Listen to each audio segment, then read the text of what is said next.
ಈ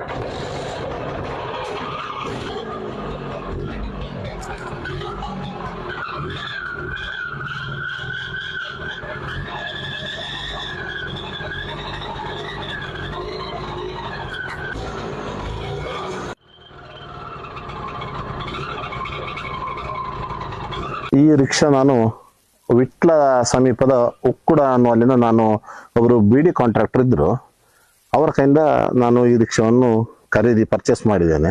ಇದು 1980ನೇ ಮಾಡೆಲ್ನ Italian Lambretta auto rickshaw, single owner. ಈಗ ಸಮೇತ ಸಿಂಗಲ್ ಓನರ್ ಅಲ್ಲಿ ಅವರ ಹೆಸರಲ್ಲೇ ಇದೆ. ಅವರು ತುಂಬಾ ಚೆನ್ನಾಗಿ ತುಂಬಾ ಪ್ರೀತಿಯಿಂದ ಈ ಆಟೋ ರಿಕ್ಷಾವನ್ನು ಅವರು ಕಾಪಾಡಿಕೊಂಡು ಬಂದಿದ್ದಾರೆ. ಪೇಪರ್ ಸಮೇತ ಪರ್ಫೆಕ್ಟ್ ಕಂಡೀಷನ್ ಅಲ್ಲಿ ಇದೆ. ರನ್ನಿಂಗ್ ಕಂಡೀಷನ್ ಬಹಳ ಚೆನ್ನಾಗಿದೆ.